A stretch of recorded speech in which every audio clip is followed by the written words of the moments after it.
साथियों, जय भीम, नमो बुद्धाय। आज मैं अपने इस वीडियो के माध्यम से फिर बाबा साहब के जीवन की एक कड़ी लाया हूँ। जिस समय बाबा एलिफेस्टन स्कूल में हाई स्कूल की शिक्षा प्राप्त कर रहे थे, उस समय उन्हें जातिवाद का बहुत ही सामना करना पड़ता था।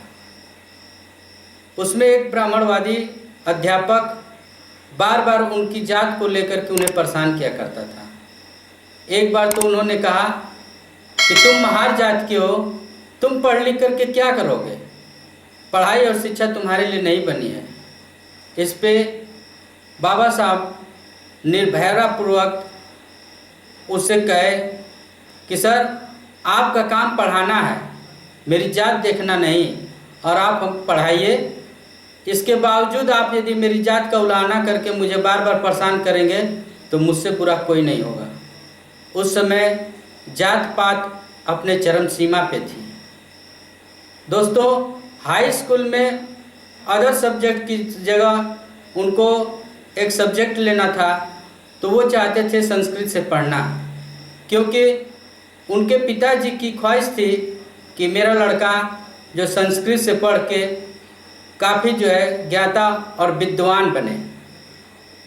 लेकिन समाज की इतनी बुराइयां थी जाति पात को लेकर के कि वहाँ के अध्यापक उनको समाज का हवाला देते हुए कि एक शूद्र, एक अछूत बालक संस्कृत का ज्ञान नहीं ले सकता, क्योंकि यदि अपने मुंह से वह संस्कृत और वेद का उच्चारण करता है तो उसकी जीवा काट दी जाती है।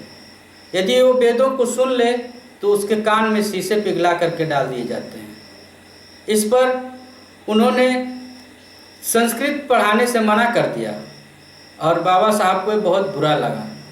अंत में मजबूर होकर के उन्होंने संस्कृत छोड़ के फारसी भाषा का चयन करना पड़ा, जबकि उनकी प्रबल इच्छा थी कि वो संस्कृत पढ़ें। लेकिन समाज का हवाला देते हुए जब उन्हें मना कर दिया गया तो उन्होंने फारसी भाषा का उपयोग किया, फारसी भाषा को लेकर के पढ़ा। बाद में उन्होंने अपने स्वयं के ज्ञान से, स्वयं की मेहनत से संस्कृत भाषा का ज्ञान अर्जित किया और संस्कृत भाषा को अपने आप पढ़ा। दोस्तों, इस तरह से बाबा साहब को समय समय पे उनकी जाति का उल्हाना देकर छुआछूत की भावना से उन्हें परेशान किया जाता था। और बाबा साहब के ऐसे ही जीवन की कड़ियाँ देखने के लिए हमारे चैनल को सब्सक्राइब कीजिए। जय भीम, नमो बुद्धाय।